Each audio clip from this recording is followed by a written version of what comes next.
This is what will happen in the United States if you allow all these schmucks to bring the country to crisis, to promise people all kind of goodies and the paradise on earth, to destabilize your economy, to eliminate the principle of free market competition, and to put a big brother government in Washington, D.C., who will promise lots of things. He will create false illusions that the situation is under control. Most of the American politicians, media, and educational system trains another generation of people who think they are living at a peacetime. False. The United States is in a state of war, undeclared total war against the basic principles and the foundations of this system.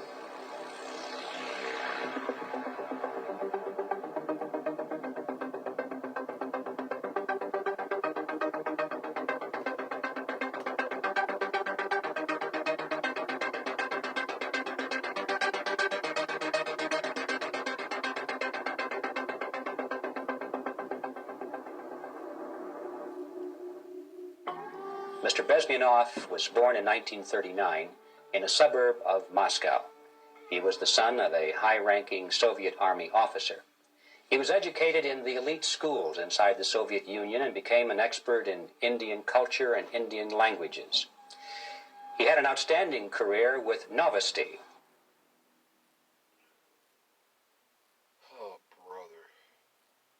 Which was the press arm or the press agency of the Soviet Union. It turns out that this is also a front for the KGB. One of his interesting assignments was to brainwash foreign diplomats when they visited Moscow. And he'll tell us a little bit about how they did this and how they planted information which eventually wound up in the press of the free world. He escaped to the West in 1970 after becoming totally disgusted with the Soviet system, and he did this at great risk to his life. He certainly is one of the world's outstanding experts on the subject of Soviet propaganda and disinformation and active measures.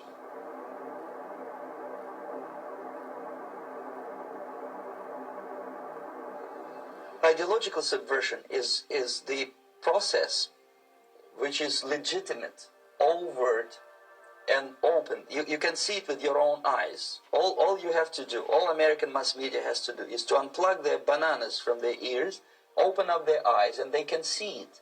There is no mystery. There is nothing to do with espionage. The main emphasis of the KGB is not in the area of intelligence at all. According to my opinion and opinion of many defectors of my caliber, only about 15% of time, money, and manpower is spent on espionage as such. The other 85% is a slow process which we call either ideological subversion or active measures, активные мероприятия in the language of the KGB, or psychological warfare. What it basically means is to change the perception of reality of every American to such an extent that despite of the abundance of information, no one is able to come to sensible conclusions in the interests of defending themselves, their families, their community, and their country. It's a great brainwashing process which goes very slow, and it's divided in 4 basic stages.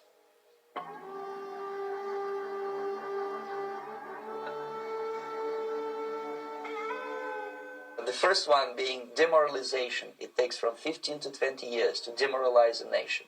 Why that many years?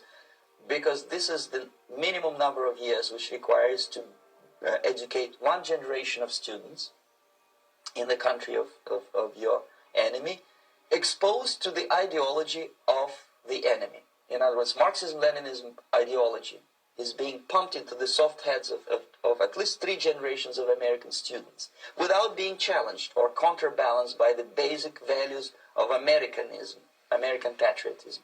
The result you can see. Most of the people who graduated in the 60s, dropouts or half-baked intellectuals, are now occupying the positions of power in the government, civil service, business, mass media, educational system. You are stuck with them. You cannot get rid of them. They are contaminated. They are programmed to think and react to certain stimuli in a certain pattern. You cannot change their mind, even if you expose them to authentic information, even if you prove that white is white and black is black. You still cannot change the basic perception and the logic of behavior. In other words, these people, the process of demoralization is complete and irreversible.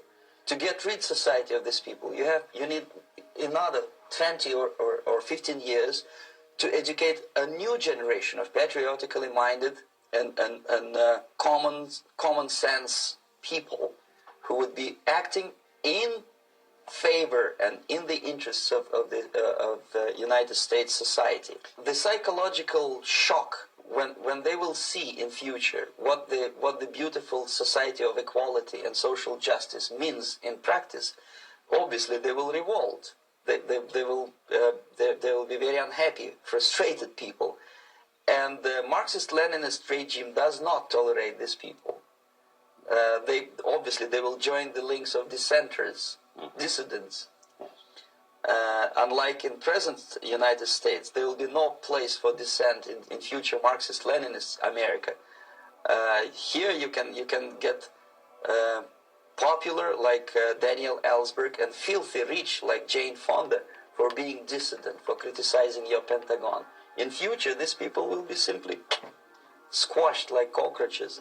Nobody is going to pay them nothing for their beautiful, noble ideas of equality.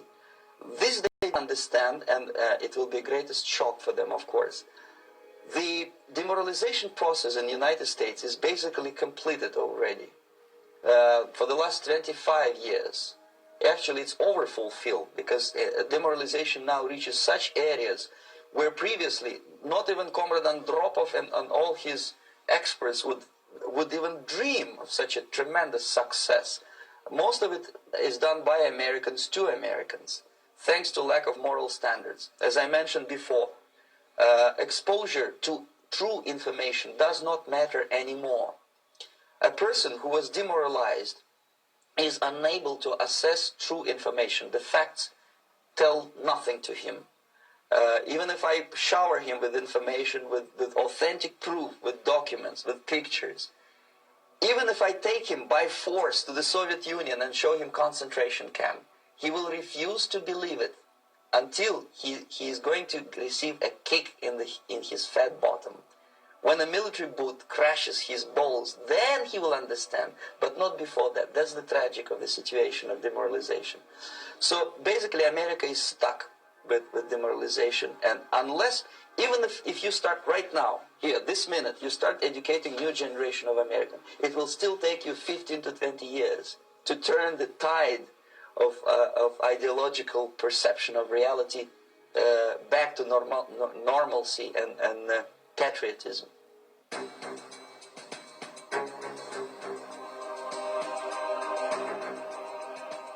The next stage is destabilization. This time, subverter does not care about your ideas and the patterns of your consumption. Whether you eat junk food and get fat and flabby, it doesn't matter anymore. This time, and it takes only from 2 to 5 years to destabilize a nation, what matters is essentials: economy, foreign relations, defense systems.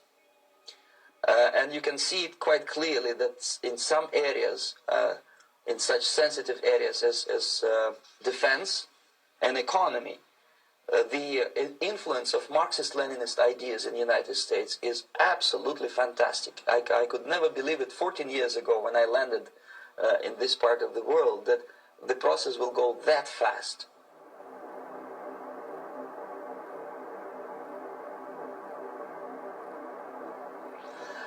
The next stage, of course, is crisis. It may take only up to 6 weeks to bring a country to the verge of crisis. You can see it in Central America now.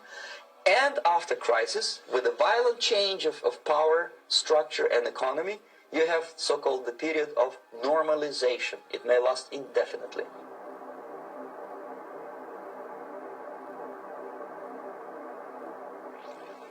Normalization is a cynical expression borrowed from Soviet propaganda.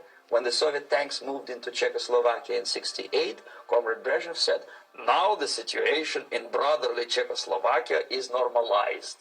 This is what will happen in the United States if you allow all these schmucks to bring the country to crisis, to promise people all kind of goodies and the paradise on earth, to destabilize your economy, to eliminate the principle of free market competition and to put a big brother government in Washington, D.C., with benevolent dictators like Walter Mondale, who will promise lots of things, never mind whether the promises are fulfillable or not. He will create false illusions that the situation is under control. Situation is not under control. Situation is disgustingly out of control. Most of the American politicians, media, and educational system trains another generation of people who think they are living at a peacetime. False. The United States is in the state of war. Undeclared total war against the basic principles and the foundations of this system. And the initiator of this war is not Comrade Andropov, of course. It's the system. However ridiculous it may sound, the world communist system or the world communist conspiracy, whether I scare some people or not, I don't give a hoot. If you are not scared by now, nothing can scare you. But you don't have to be paranoid about it. What actually happens now, that unlike myself, you have literally several years to live on unless the United States wake up. The time bomb is ticking. With every second, the disaster is coming closer and closer. Unlike myself, you will have nowhere to defect to, unless you want to live in Antarctica with penguins. This is it. This is the last country of freedom and possibility. Okay, so what do we do? What is your recommendation to the American people? Well, the immediate thing that comes to my mind is, of course, there must be a very strong national effort to educate people in the spirit of real patriotism, number one. Number two, to explain them the real danger of socialist, communist, whatever, welfare state, big brother government. If people will fail to grasp the impending danger of that development, nothing ever can help United States. You may kiss goodbye to your freedom, including freedoms to homosexuals, to prison inmate. All this freedom will vanish, evaporate in 5 seconds, including your precious lives. The second thing, the moment at least part of the United States population is convinced that the danger is real, they have to force their government. And I'm not talking about sending letters, signing petitions, and all this beautiful, noble activity. I'm talking about forcing United States government to stop aiding communism from destroying whatever is left of the free world. And it is very easy to do. No credits, no technology, no money, no political or diplomatic recognition. So basic, two very simple, maybe too simplistic answers or solutions, but nevertheless, they are the only solutions. Educate yourself, understand what's going on around you. You are not living at the time of peace. You are in a state of war. And you have precious little time to save yourself. You don't have much time, especially if you are talking about young generation. There's not much time left for convulsions and sexual masturbation to the beautiful disco music. Very soon it will go, just overnight. If we are talking about capitalists or wealthy businessmen, I think they are selling the rope on which they will hang very soon. If they don't stop, if they cannot curb their unsettled desire for profit, and if they keep on trading with the monster of the Soviet communism, they are going to hang very soon. And they will pray to be killed, but unfortunately they will be sent to Alaska probably to manage industry of slaves. It's simplistic. I know it sounds unpleasant. I know Americans don't like to listen to things which are unpleasant. But I have defected not to tell you the stories about such idiocies as microfilm, James Bond type espionage. This is garbage. You don't need any espionage anymore. I have come to talk about survival. It's a question of survival of this system. You may ask me, what is it in for me? Survival, obviously.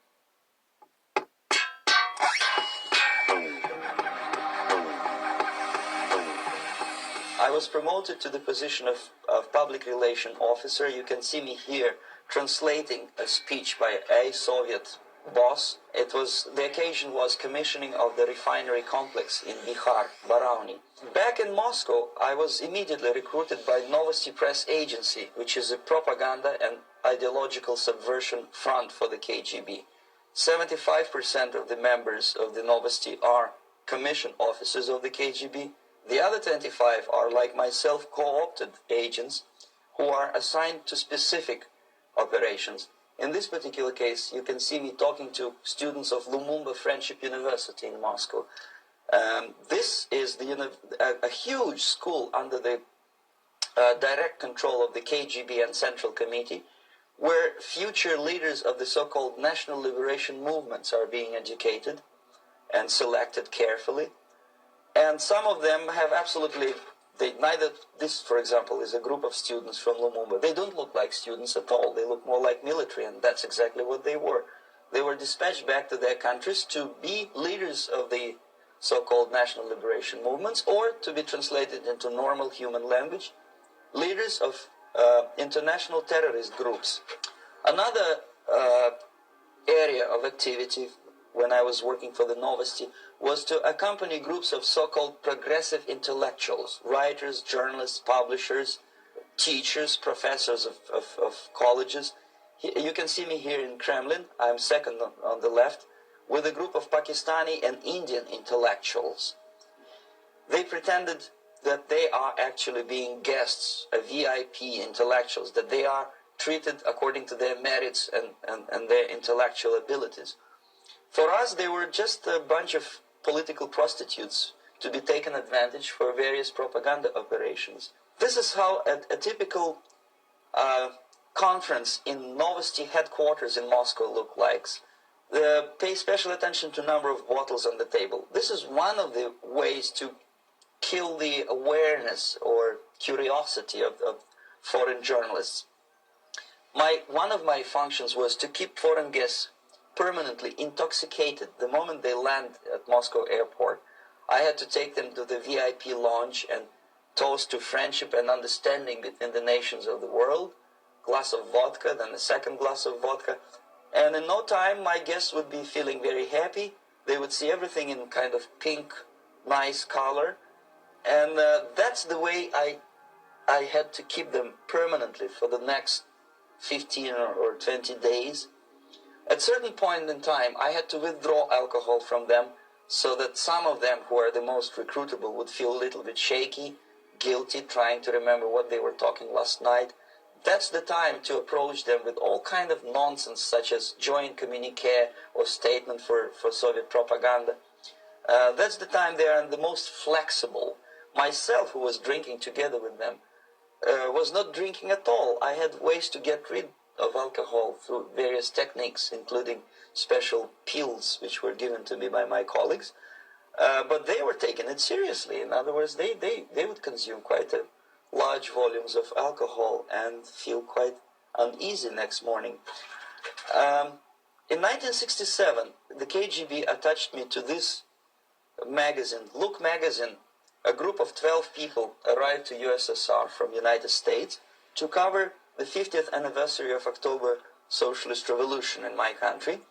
From the first page to the last page, it was a package of lies, propaganda cliché, which were presented to American readers as opinions and deductions of American journalists. Nothing could be far from truth. These were not opinions. They were not opinions at all. They were the clichés which the Soviet propaganda wants American public to think that they think. If it does make any sense at all, it sure does, because from the viewpoint of the Soviet propaganda, although there are some subtle criticism of the Soviet system, the basic message is that Russia today is a nice, functioning, efficient system supported by majority of population. That's the biggest lie. And of course, American intellectuals and journalists from Look magazine elaborated on that untruth in various different ways. They intellectualized that lie. They found all kind of justifications for telling lies to American public. Excuse me, it was partly your job to make sure that they got these ideas Yes. and accepted them as their own ideas. Right. Actually, even before they arrived to USSR, and they paid astronomical sum of money for that visit, they were submitted, this Novosti Press Agency developed so-called backgrounders, 20-25 pages of information and opinions which were presented to the journalists even before they bought their tickets to Moscow. They had to analyze the situation, and judging on their reaction to that backgrounder, the local Novosti representative or local Soviet diplomat in Washington, D.C. would assess whether they be given visa to USSR or not. So they were selected ahead of yes, time. they were pre-selected very carefully, and there's not much chance for honest journalists to arrive to USSR and to stay there for 1 year and to bring this package of lies back home. This, for example, is a centerfold of the Look magazine. They presented this monument erected by Communist Party in Stalingrad as the symbol, personification of Russian military might. And they said in the article, which is published on the site, that Soviets are very proud of the victory in the Second World War. This is another big myth, a lie. No sensible people would be proud to lose 20 millions of their countrymen in a war which was started by Genoese Hitler and Comrade Stalin and paid by American multinationals. Most of the Soviet citizens look at this type of monuments with disgust and sorrow, because every family lost father, brother, sister, or child in the Second World War. Yet American journalists who were trying to appease, to please their hosts, presented this picture on the centerfold as the symbol and personification of Soviet national, they call it Russian national spirit. And it was great misconception and a very tragic misunderstanding. Of course, Look magazine was not distributed in USSR. The main audience was in the United States. But I presume that many Americans, millions of Americans who were reading Look magazine at that time, had absolutely wrong idea about the sentiments of my nation, about what the Soviets are proud of and what they hate. This is a group, you see the same lady with the sword in Stalingrad. This is the group of journalists. Myself is in the center with the same devilish smile. And Mr. Philip Harrington is on the extreme left there with his camera. Many guests from various countries, in this particular case from Asia and Africa, were taken by me as a Novosti Press Agency employee for a tour across Siberia, for example. We would show them typical kindergarten, you see, nothing special by American standards, just nice children sitting, eating their breakfast or lunch. What they could not understand, that this is an exemplary kindergarten. This is not the kindergarten for average person or average family in USSR. You can see myself under the red spot in the middle there, with the same business-like expression. I'm doing my job. That's what I'm assigned to do, and that's what I was paid to do. But deep inside, I still hope that at least some of these useful idiots would understand that what they are looking at has nothing to do with the level of affluence in my nation. This is a better picture which reflects the true spirit of the Soviet childhood. This picture was printed in a Canadian government publication by mistake. In the middle, you can see children playing on a small courtyard, and the caption goes, "This is a typical kindergarten in Siberia." What these idiots didn't understand, that it is not kindergarten at all. It is a prison for children of political prisoners. But there was not a single mentioning that what they were visiting actually was an area of concentration camps. And the job of people like myself to help them to not to notice that they are actually talking to prisoners. Most of the children were dressed, especially on the occasion of the foreigners' visit.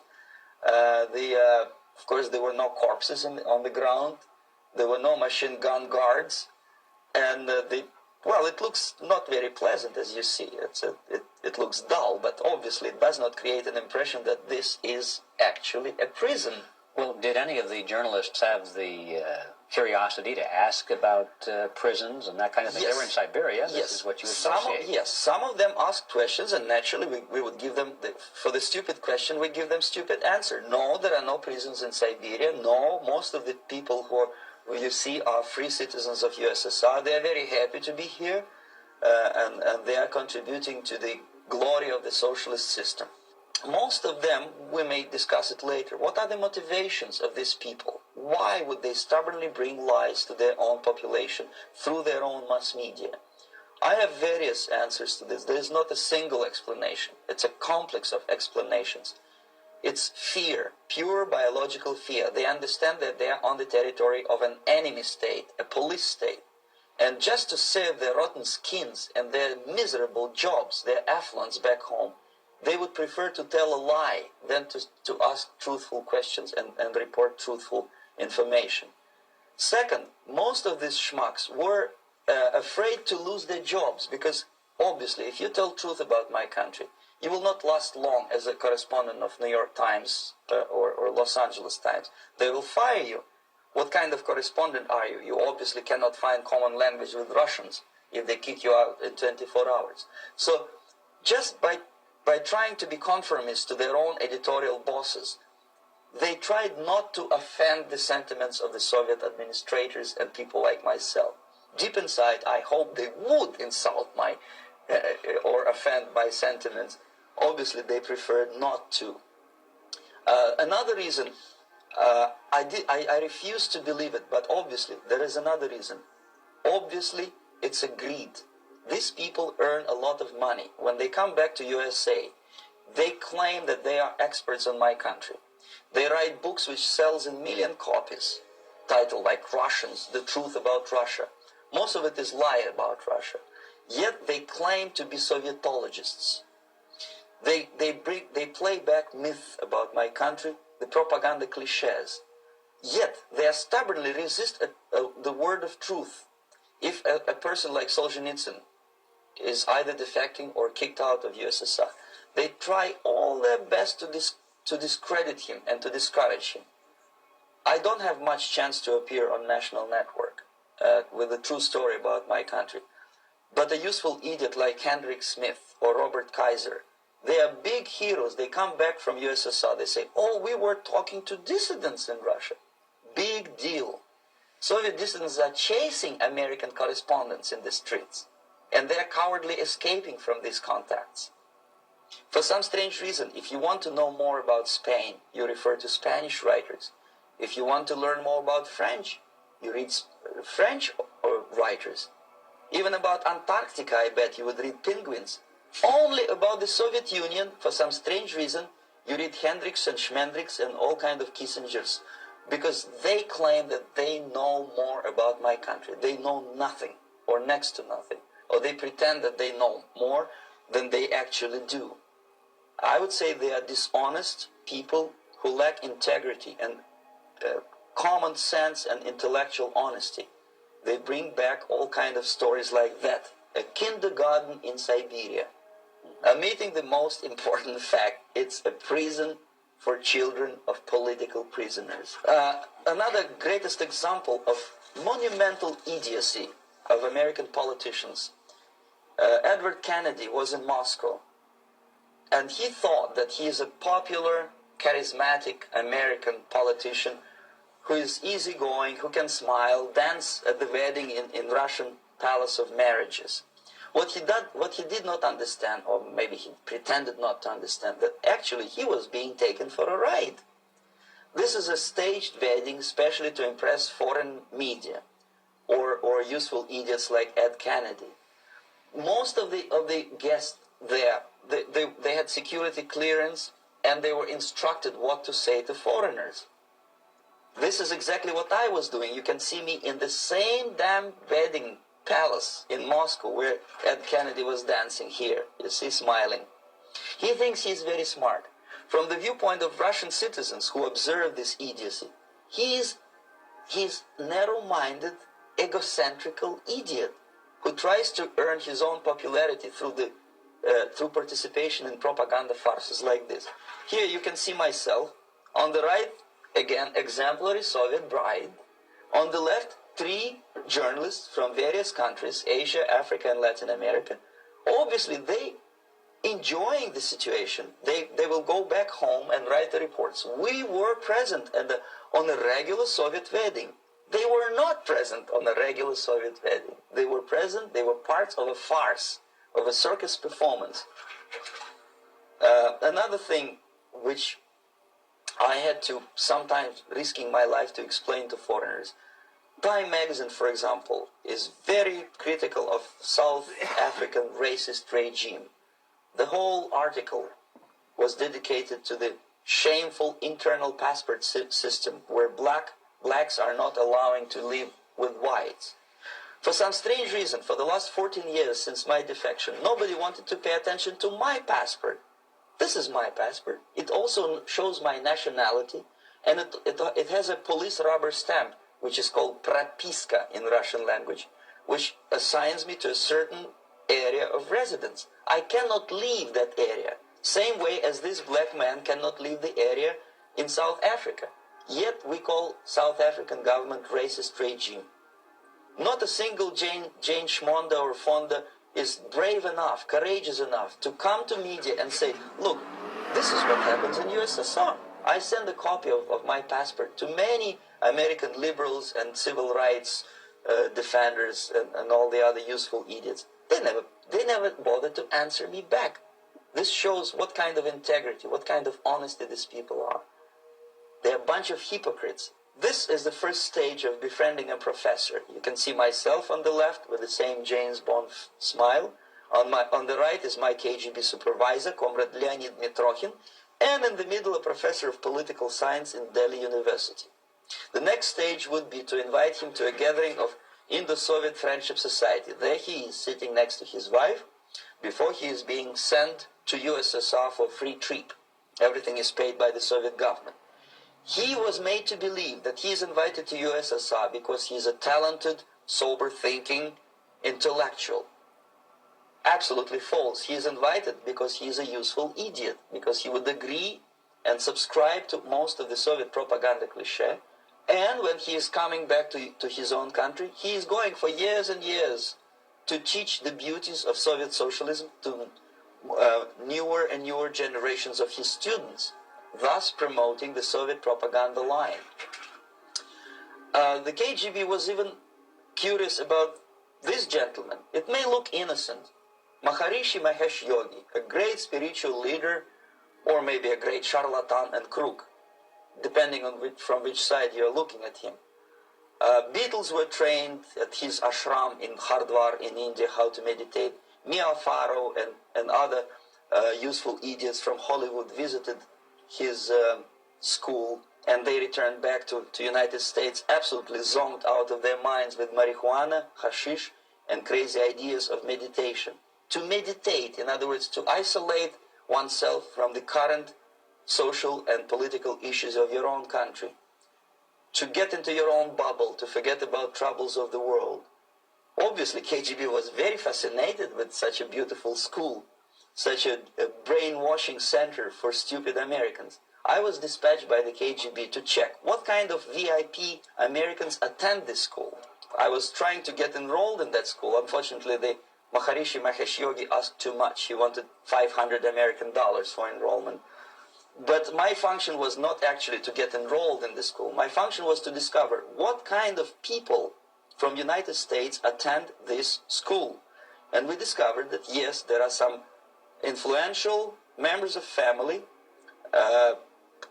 public opinion makers of United States, who come back with the crazy stories about Indian philosophy.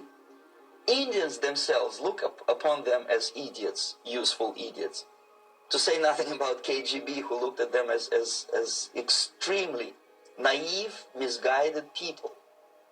Obviously, a VIP, say a wife of a congressman or a prominent Hollywood personality, after being trained in that school, is much more instrumental in the hands of manipulators of public opinion and KGB than a normal person who understands, who looks through this type of fake religious training. Well, why would they be more susceptible to manipulation? I just mentioned that because you see, a person who is too much involved in introspective meditation.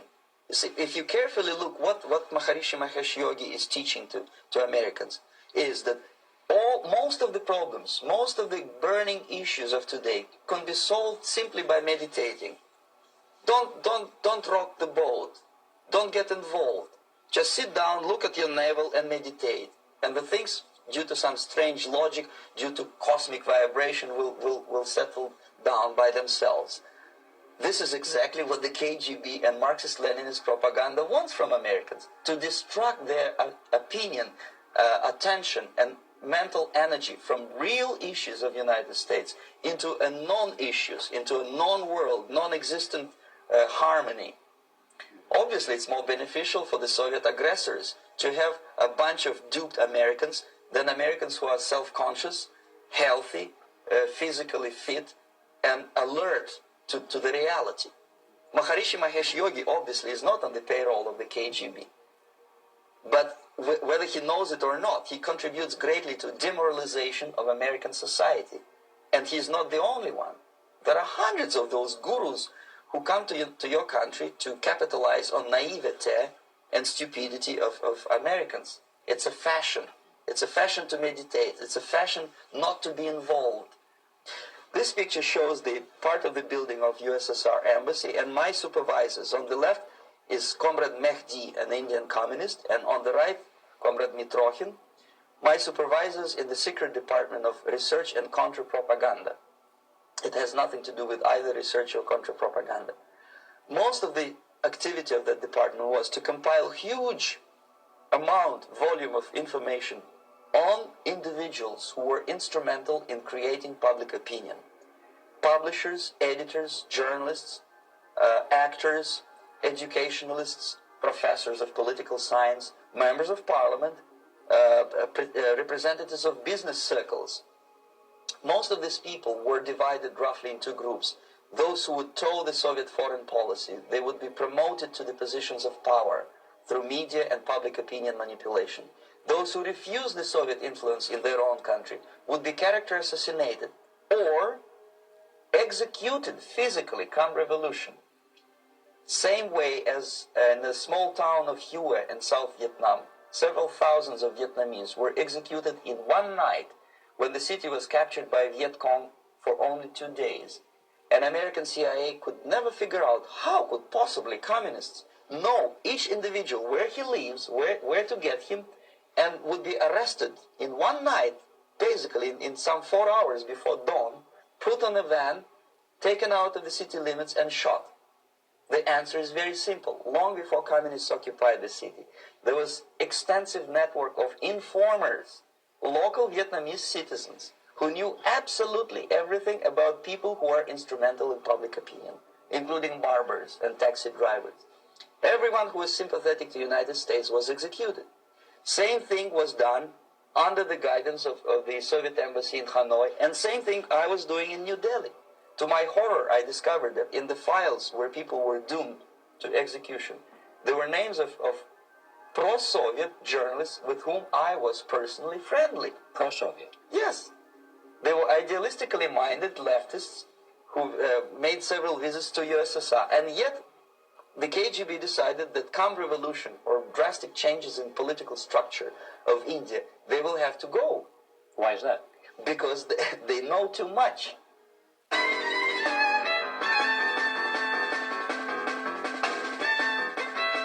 You see, the useful idiots, the leftists who are idealistically believing in the beauty of Soviet socialist or communist or whatever system, when they get disillusioned, they become the worst enemies. That's why my KGB instructors specifically made a point, never bother with leftists. Forget about these political prostitutes.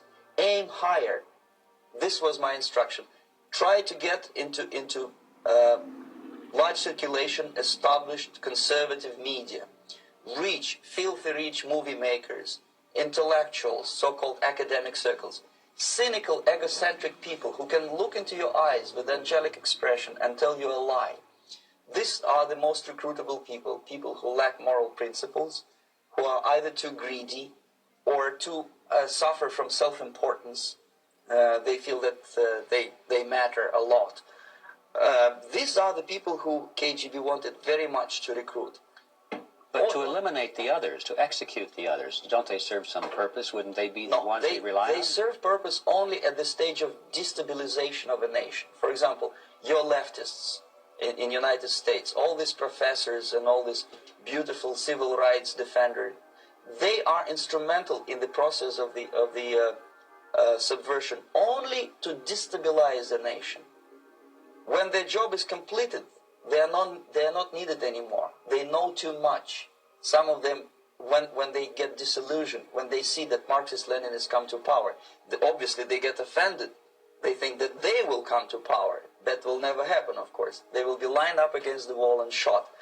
But they may turn into the most bitter enemies of Marxist-Leninists when they come to power. And that's what happened in Nicaragua. You remember most of these former Marxist-Leninists were either put to prison or one of them split, and now he's working against Sandinistas. It happened in Grenada when Maurice Bishop was already a Marxist. He was executed by a new Marxist who was more Marxist than this Marxist. Same happened in Afghanistan when first there was Taraki, he was killed by Amin, then Amin was killed by Babrak Karmal with the help of KGB. Same happened in Bangladesh when Mujibur Rahman, very pro-Soviet leftist, was assassinated by his own Marxist-Leninist military comrades. It's the same pattern everywhere. The moment they serve their purpose, all the useful idiots are either be executed entirely, all the idealistically minded Marxists, or exiled or put in prisons, like in Cuba. Many former Marxists are in Cuba, in prison. So most of the Indians who were cooperating with the Soviets, especially with our Department of Information of the USSR Embassy, were listed for execution. The immediate impulse to defect was Bangladesh crisis, which was described by American correspondents as Islamic grassroots revolution, which is absolute baloney. There was nothing to do with Islam, and there was no grassroots revolution. Actually, there are no grassroots revolutions, period. Any revolution is a byproduct of a highly organized group of conscientious and professional organizers, but has nothing to do with grassroots.